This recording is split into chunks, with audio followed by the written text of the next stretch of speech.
Shalom, shalom, queridos, graça e paz, aleluia, glória a Deus, bem-vindos a mais um Na Viração do Dia. Eu quero convidar você a orar comigo nesta hora, a preparar o teu coração para a palavra de Deus. Se você puder colocar o celular no silencioso, talvez desligar a televisão, não sei, quer dizer, se você não estiver assistindo através da TV, né? Nós vamos falar com Deus, pedir que Ele ministre aos nossos corações. Pai eterno, soberano, maravilhoso, muito obrigado por esta oportunidade especial de poder alcançar lares, vidas, famílias, através das mídias sociais, através do Facebook. Muito obrigado a Deus por esta oportunidade. Que o Teu Espírito Santo possa tocar em cada vida, dando-nos o discernimento e entendimento da Tua vontade, que é boa, perfeita e agradável. Senhor, num tempo com tantas palavras contrárias, com tanto apavoramento, que a Tua palavra venha como um bálsamo para a glória do Teu santo nome. Ministra, Senhor, a cada coração, no nome poderoso e precioso de Jesus de Nazaré. Amém e amém. Queridos, a palavra que eu quero compartilhar com você hoje fala sobre ressignificação. Ressignificação é uma palavra muito poderosa e que tem tudo a ver com o ministério de Jesus e com a palavra de Deus. O salmista já havia declarado, dado graças a Deus, por exemplo, no Salmo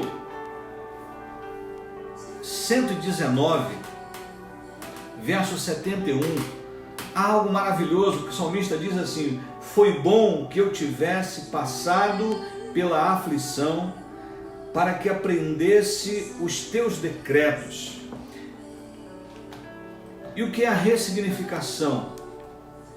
É a capacidade, literalmente, de você dar um novo significado a um evento, seja algo que passou ou algo que está acontecendo na sua vida. Diante dessa pandemia, desse pavor de coronavírus, há tantas pessoas assustadas, amedrontadas, pessoas entediadas nos seus próprios lares, e esse é o tempo de colocar então esse óculos da ressignificação e ver com outros olhos, ou seja, de uma maneira positiva. É dar um sentido positivo a esse momento. Foi o que Jesus fez no Sermão do Monte. E eu gostaria de citar aqui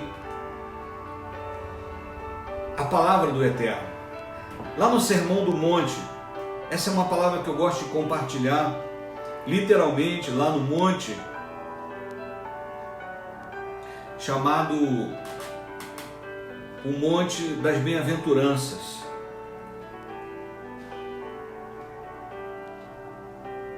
Está em Mateus, capítulo 5. Eu gostaria que você imaginasse uma multidão de pessoas dispostas a ouvir Jesus por variadas motivações, por variados problemas e por variadas intenções. Você pode imaginar pessoas desempregadas, enfermas, pessoas militares, soldados, oficiais, religiosos, principalmente os fariseus, pessoas de várias origens, de status sociais e religiosos. Jesus então se dirige para essa multidão e começa a ministrar precisamente ao coração de cada tipo de pessoa que estava ali. Quando ele diz, por exemplo, que bem-aventurado eram os humildes de espírito ou os pobres de espírito, ele está com uma flecha certeira indo ao coração dos religiosos, dos autossuficientes, dos santarrões, aquelas pessoas que se julgam melhores do que as outras, porque tem um status, tem uma posição religiosa, porque porque tem um tempo de religião, tem um tempo de ministério, ou tem um cargo, sabe? Ele percebe aqui a necessidade de ministrar essas pessoas que se arrependem. Como, por exemplo, o fariseu, que orando junto com o publicano, lá em Lucas 18:10, ele diz: Senhor, eu tenho feito isso, tenho feito aquilo. E por outro lado, o publicano reconhece toda a sua condição de miserabilidade, de pecaminosidade, de dependência de Deus. Jesus está dizendo aqui para os humildes de espírito: não sejam religiosos, dependam de mim, curvem-se diante de Deus. Chega de altivez, de achar que somos isso ou aquilo, para dar ordens, comandos que não estão alinhados com a palavra e nem com o nosso posicionamento. Jesus fala também sobre os que choram. Eu posso imaginar os órfãos, as viúvas, os deficientes, os enfermos, porque a dor e o sofrimento eram vistos como castigo, como um peso. Os discípulos, por exemplo, perguntaram a Jesus se aquele cego que eles viram estava cego porque ele pecou ou porque os seus pais pecaram. E Jesus vai declarar que nem uma coisa nem outra, mas era para que a glória de Deus fosse manifestada. Quando eu penso nos que choram, eu penso hoje, por exemplo, nas pessoas que trabalham nas ruas e não podem ir trabalhar, nas pessoas que têm um comércio e não podem abrir as portas, mas as faturas continuam chegando, mas preciso pagar os funcionários, os próprios funcionários que precisam trabalhar e se encontram numa situação difícil. Eu não quero entrar no mérito se deve ou não sair, mas eu quero falar ao coração dos que choram. A palavra é ressignificação, é ver esse momento com outros olhos, ver o sofrimento não como castigo e punição. Oh, Deus está pesando a mão. Oh, você pecou. Como os amigos de Jó, você pecou, confessa o seu pecado. O que você fez? Deus não faria isso se você não tivesse pecado. Não. Eu preciso discernir o sofrimento como uma grande oportunidade de rever conceitos e valores, de crescer, de tornar uma pessoa mais misericordiosa, uma pessoa mais que se compadece com os outros. Então, ver aqui os que choram, é entender que Jesus está apontando para o choro como algo remidor. O apóstolo Paulo chegou a dizer que a nossa leve e momentânea tribulação produz em nós um peso eterno de glória. Paulo está falando de leve e momentânea tribulação, naufrágio, chibatadas, prisões, calúnias, apedrejamento, até a quase morte dele. Tudo isso ele chamou de leve e momentânea tribulação porque ele entendeu que o sofrimento ele também é purificador. A mesma febre que nos incomoda denuncia que há uma inflamação, que há algo anormal em nosso corpo. A dor que sentimos, a dor está avisando que algo está em desordem. Então, olhar para o choro, a dor, o sofrimento com outros olhos e entender que é uma oportunidade de mudar de nível para não chorar de novo pela mesma razão. Quando o pecado já se torna iniquidade, as pessoas não sentem mais dor por aquele pecado. E aí a pessoa não chora mais. O texto fala também dos mansos. Bem-aventurados os mansos. Imagina falar de mansidão para uma cultura que está subjugada por Roma, cujo domínio se dá pela força de um exército poderoso, de um império. Mansidão era sinônimo de covardia, de fraqueza. Eu imagino essa palavra indo direto ao coração dos soldados. direto ao coração dos zelotes que queriam que a justiça se cumprisse a ferro e a fogo, a força. E Jesus está dizendo: eu não me alegro com os valentões, não há virtude nessa valentia covarde, nessa valentia que oprime o menor, o mais fraco. Eu quero dizer que bem-aventurados são os mansos, porque se mansidão era visto como sinônimo de fraqueza,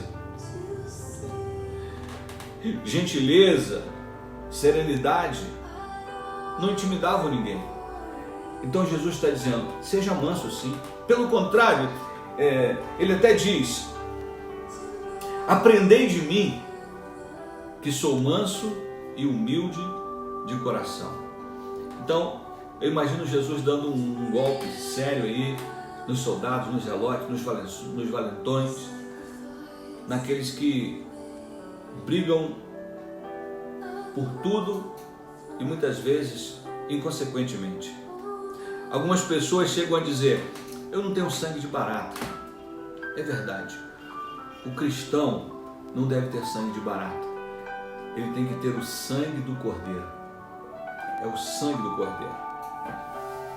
O texto diz também que bem-aventurado é aquele que tem fome e sede de justiça. É o povão, são os necessitados, são os pobres. Mas aqui Jesus faz um paralelo entre o que move o homem natural e o homem espiritual. Porque o homem natural se move pelo seu instinto de sobrevivência, comida e bebida. Eu preciso comer, eu preciso saciar minha fome. O estômago se torna o seu mestre. Ele rouba, ele mata, ele violenta por causa da fome. Jesus destaca o espiritual como mais importante. É como se ele estivesse dizendo: é melhor estar com o estômago vazio e cheio do Espírito do que vazio do Espírito e de estômago cheio. O que Jesus quer dizer é que a nossa fome natural não pode nos levar a quebrar princípios espirituais. Que não podemos permitir que a necessidade nos mova, mas sim os princípios. Numa sociedade do jeitinho, de levar vantagem, vale qualquer coisa para tirar proveito. Inclusive, um simples álcool gel se tornou artigo de luxo. É algo que custava poucos reais, foi lá para cima, uma exploração, um aproveitamento da situação, porque a procura é muito grande e aí alguns se aproveitam da circunstância. Mateus 6,31, o Senhor diz: olha, não andeis ansiosos por coisa alguma, mas buscai primeiro o reino de Deus. Ou seja, roubar por comida, matar por comida ou por qualquer outra coisa perde o sentido em Jesus. Não podemos trocar, repito, princípios por necessidade. Pois quando honramos o princípio de Deus, a necessidade passa. A necessidade vai passar. Esse pânico vai passar, esse terror vai passar, o medo vai passar. Mas a palavra de Deus permanece para sempre. Fique firme no Senhor. Jesus fala também dos misericordiosos. Misericordiosos. Eu imagino Jesus falando aos religiosos, aos justiceiros, aos vingativos, àqueles que estão prontos para revidar. A misericórdia é piedade, compaixão, é sentimento despertado pelo sofrimento do outro. É como um perdão concedido unicamente por bondade, por graça. Não porque a pessoa mereça. É a capacidade de sentir a miséria humana. É a compaixão pelos desfavorecidos. É o altruísmo. Vale lembrar que eles viviam subjugados pela cultura romana do domínio pela força. Então misericórdia também era sinônimo de fraqueza. Os religiosos estavam prontos para apedrejar, verdade, para matar em nome de Deus. Quanta gente inocente já morreu em nome de Deus? A própria Inquisição matou tanta gente em defesa da fé, em nome de Deus. Jesus fala também dos limpos de coração. Quando Jesus fala dos limpos de coração, eu imagino os legalistas e os religiosos que vivem da aparência.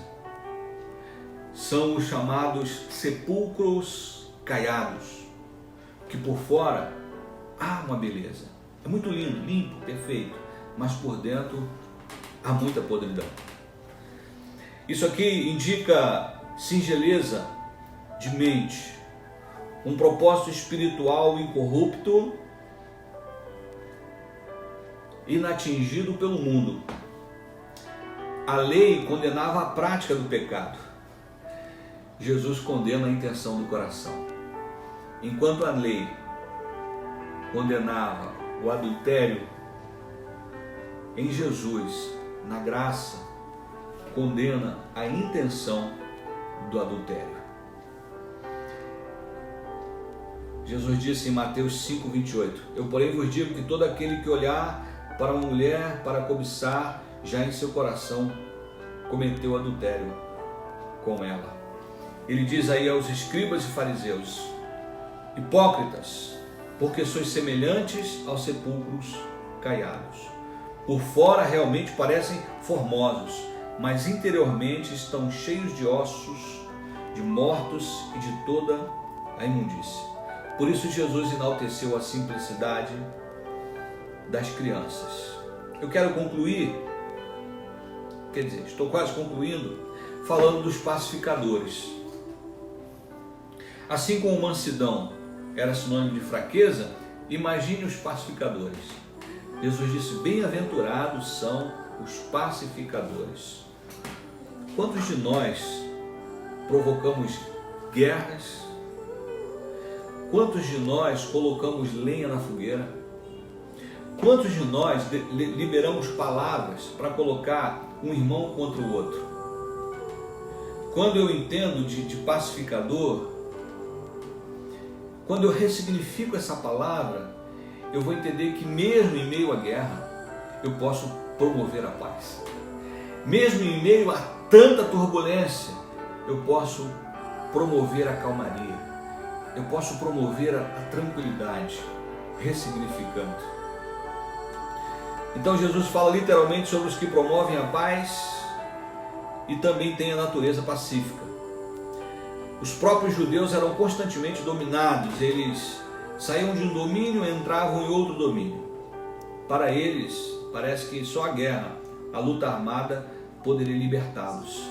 Daí os zelotes, por exemplo, que eram uma espécie de guerrilheiros. E é como a palavra diz: nem por força, nem por violência, mas pelo Espírito do Senhor. E por fim eu quero encerrar falando dos perseguidos. Jesus exalta o sofrimento produzido pela vida piedosa de serviço cristão. Jesus exalta o sofrimento por aqueles que decidem ficar ao lado de Jesus. Estamos vivendo uma geração em que as pessoas não querem ser perseguidas. Enquanto nossos irmãos na Nigéria e muitos outros países dominados pelo islamismo, eles são perseguidos, mortos. São bem-aventurados porque eles não negam a fé. Eles já acordam debaixo de uma ameaça de morte.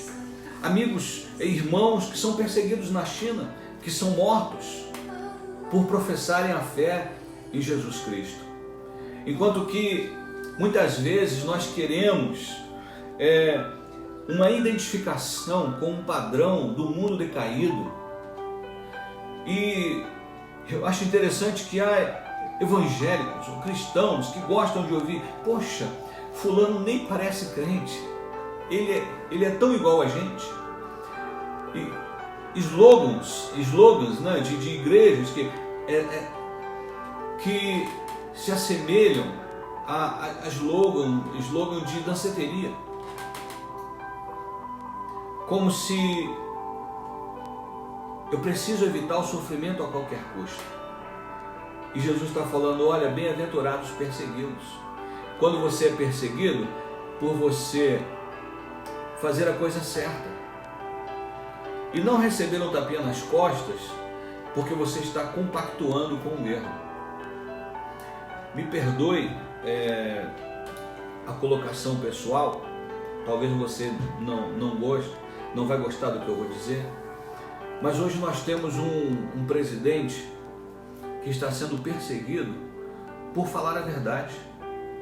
Nos acostumamos tanto com tanta mentira, tanta roubalheira, tanta espoliação, com a defraudação da família, com a erotização das nossas crianças, com tantos petrolões, mensalões, tanto roubo, uma cleptocracia.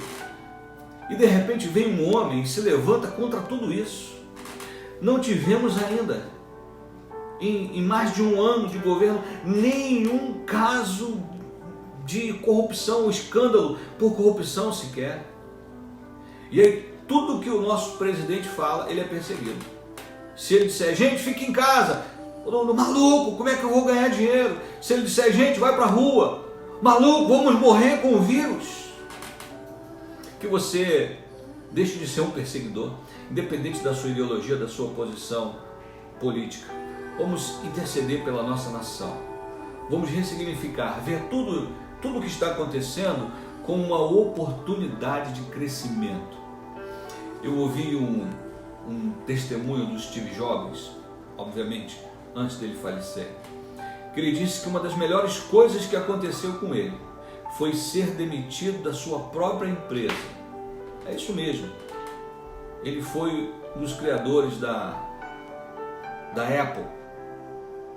E em um determinado momento, os acionistas o demitiram. E ali ele teve um momento de introspecção, de rever, de se autoavaliar. Nesse momento, ele, tão criativo que ele foi, que ele era, ele criou nada mais, nada menos do que a Pixar, que fez o desenho Toy Story e tantos outros desenhos animados maravilhosos. Ele depois volta fortalecido para a mesma empresa que o havia demitido. Eu quero fechar com as palavras do salmista. Foi bom que eu tivesse passado pela aflição, para que aprendesse os teus decretos. Que esta situação, seja qual for que você esteja passando, possa fazer de você uma pessoa melhor. Quando José se identificou pelos seus irmãos, ele disse para os irmãos, fique tranquilo, não fiquem receosos porque vocês me maltrataram. Na verdade, foi a mão de Deus que fez isso, para que o nosso povo fosse salvo. Em vez de José olhar com um prisma da vingança, com o óculos da vingança, ele viu o favor de Deus, ele viu a intervenção de Deus. Deus está dizendo coisas poderosas para nós. Abra os teus ouvidos espirituais, busque ao Senhor como nunca, se aproxime da sua família como nunca. Deus parece que parou o mundo para nós revermos os nossos conceitos, valores e ressignificarmos os acontecimentos e a nossa própria vida. Que Deus te abençoe e até o próximo na viração do dia, em nome de Jesus.